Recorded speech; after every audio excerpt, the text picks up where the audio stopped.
Good evening and welcome to the Ysleta Independent School District's meeting of the Board of Trustees. Whether you're here to address the board or to celebrate the accomplishments of those being honored here this evening, we appreciate that you've taken the time to join us. We invite you to share your comments at the proper time, with the board during the public comment portion of our meeting. The public comment sign-up cards show the rules for participating in the public comment portion of our meeting. We remind everyone that this is a board meeting often attended by students and ask that we conduct ourselves in a manner that best represents the values and traditions of Ysleta Independent School District. Please turn off or silence all cell phones, tablets, and other electronic devices, and thank you for your attendance. This meeting of the Board of Trustees is called to order at 5:16 p.m. We have a quorum with Carlos Bustillos, Richard Cudier, Sotero Ramirez, Cruz Ochoa, Catherine Hairston, Mike Rosales, and myself, Connie Woodruff. Trustee Rosales, will you please lead us in the Pledge of Allegiance and moment of silence? I pledge allegiance to the flag of the United States of America and to the republic for which it stands, one nation, under God, indivisible, with liberty and justice for all. Honor the Texas flag. I pledge allegiance to thee, Texas, one state, under God, one and indivisible. A moment of silence, please.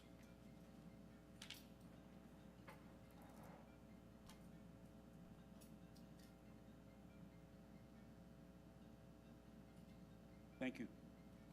Please be seated. Secretary Rosales, do we have requests for citizen input? Yes, we do.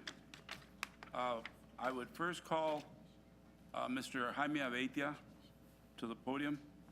And would you like for me to read or you want gone over the limitations of time? No, Okay, fine, thank you. I think he's Yes, got Mr. it. Abeitia. Good afternoon. Madam President, members of the board, Yeah, There. there you go. There we go. First, I want to begin by applauding Trustee Hairston for the courage to put this item on the agenda. The governor and social conservatives are involved in social engineering and trying to enforce their narrow thinking upon us. Local Pasoans should decide what is best for this community. This also represents misplaced priorities by the governor. Instead of a special session dealing with real issues that are important to public education, like fully funding public education, getting rid of standardized tests that force teachers to teach kids to pass a test instead of actually instilling in them the tools they need to be successful in life, or taking on the problem of our high dropout rate, inequity in school funding, or where Texas ranks nationally in terms of education, our governor and lieutenant governor want to talk about where students go to relieve themselves. Why is the governor even concerned with this while teachers still have to come out of their own pocket for classroom supplies? That is why it's important that YISD join other school districts like EPISD in sending a message to the state legislature that their social agenda doesn't reflect El Paso values of acceptance, diversity, and open-mindedness. I'm a parent of a gay child. I also know what it's like to comfort a child when she comes home from school crying because she was made fun of for how she dresses, or shunned in the cafeteria and can't sit with the other girls at lunch for fear of being tormented or the butt of their jokes. It starts off like with something small that most people would ignore, but being called tomboy in kindergarten takes a much more hateful and ugly turn by the time they reach high school. And now it looks like the people that did the bullying in school now have a job in the Texas legislature and in the governor's mansion. I encourage this body to send a clear message to the Texas legislature that hate and bigotry have no place in the modern classroom, and that the legislature should be more focused on the classroom, not the bathroom. Thank you. Mr. Rosales, are there more?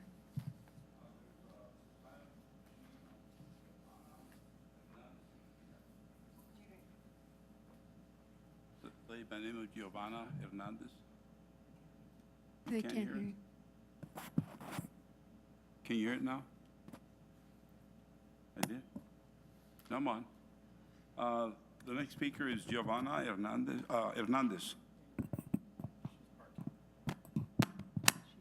Parking. Right, she's parking, is that right?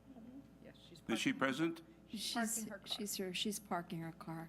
We'll give her a chance to come into the building, so. Okay, thank you.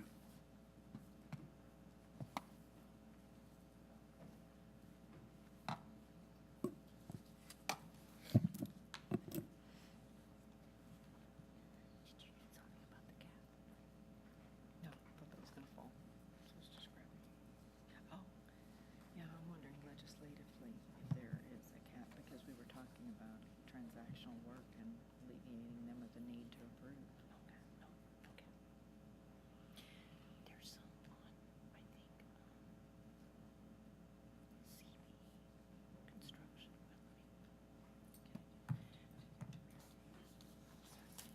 So much.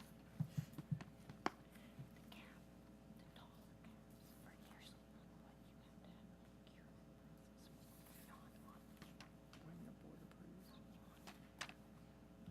That makes me nervous about that, that then it puts us in the administrative role That's of what approving I meant. BTC stuff. Well, I guess we're still bringing bond back, but. Right. And besides. Yeah, I don't think we can do it though, unless we approve a change.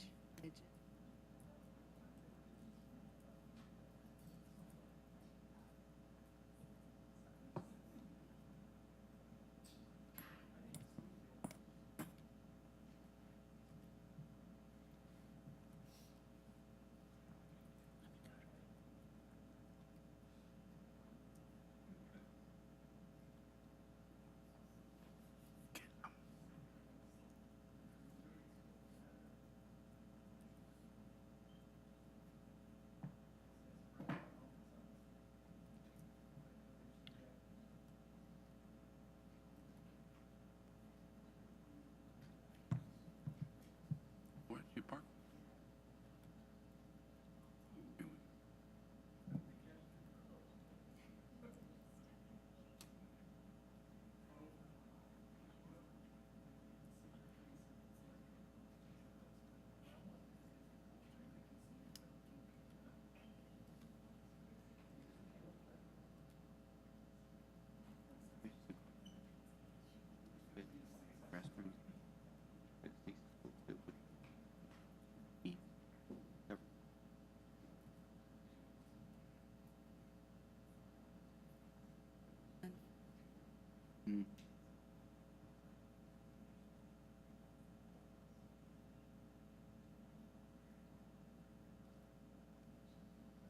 But it, goes beyond the bathroom. I think it.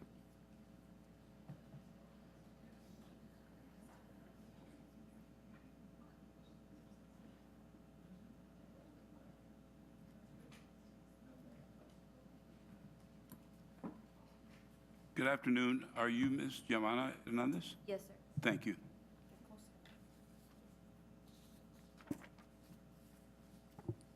All right. So the reason that I chose to come and speak to you all today is because this is obviously an issue that's very personal to myself. I grew up as transgender, but because of norms, I didn't officially come out until later in my life. And I didn't realize it at the time, but I was always being bullied for how I was because the other kids could see it and I couldn't. Or I wasn't really ready to accept that they could see it.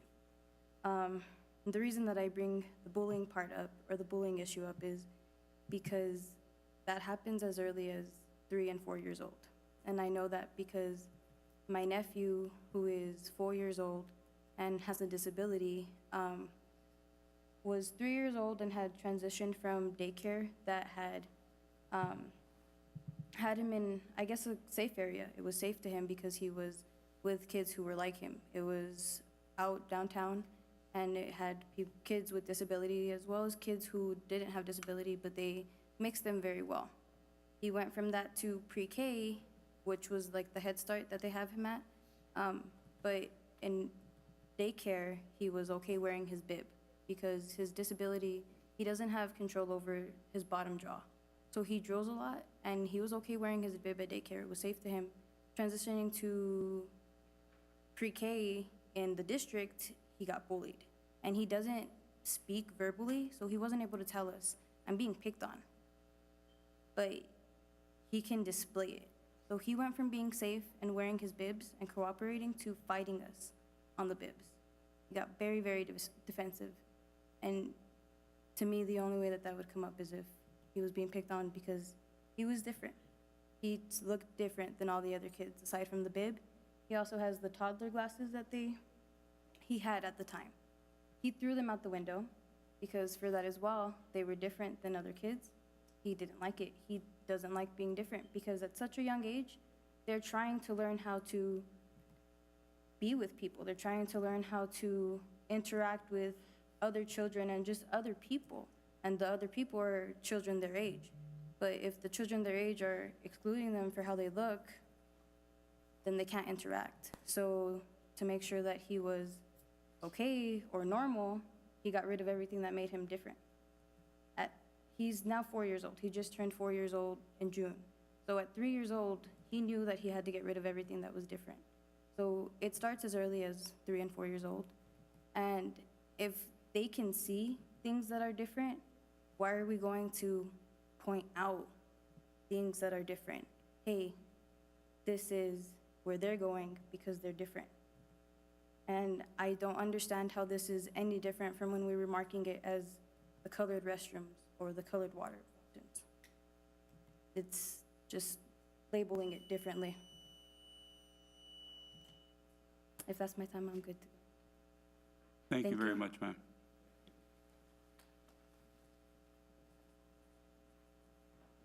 Oh, I'm sorry.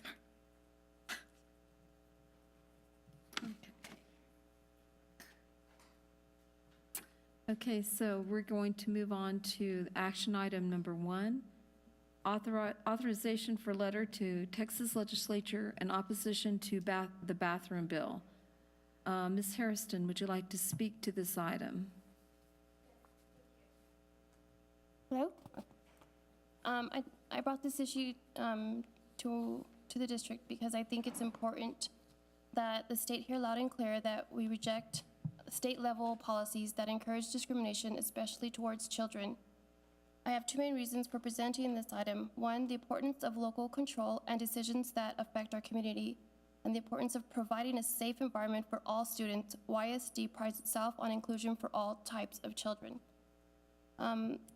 Texas has long been a state that prides itself on local control. We in the Isleta district know what is best for our teachers and staff, our community, our tax dollars, and most importantly, our children. Secondly, families entrust our schools with the safety of their children. It is one of the most basic and primary functions. Removing options from our schools, as the state is proposing, will put transgender students at further risk. For me, this is an issue a little more personal. My adult child is transgender.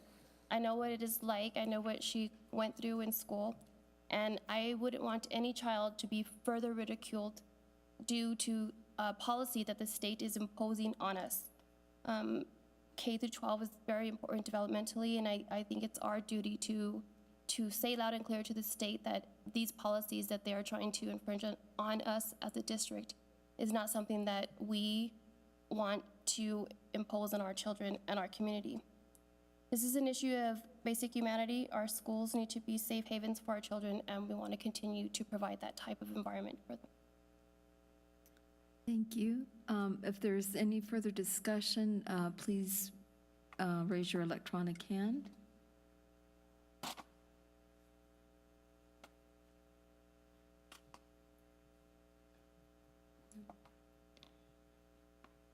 Okay, if not, Ms. Hairston, do you have a motion for us? Yes. One moment. Okay.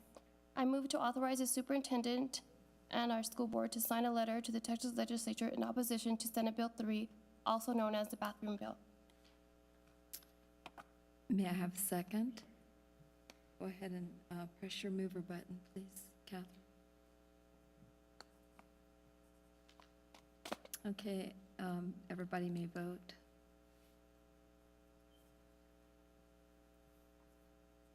Okay, all votes have been cast. And this is approved 7-0. Okay. So now we're going to the announcements. A possible quorum of the Board of Trustees may be present at a social dinner hosted by the district immediately following adjournment.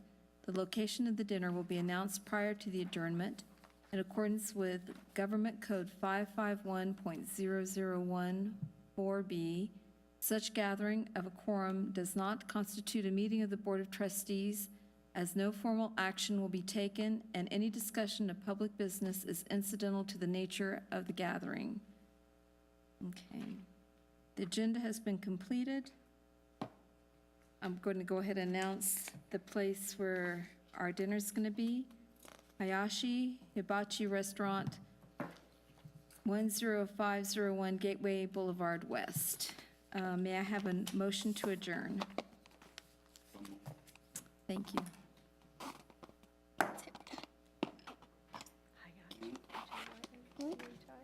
That was fast enough, wasn't it? Bring that to the I've never been there.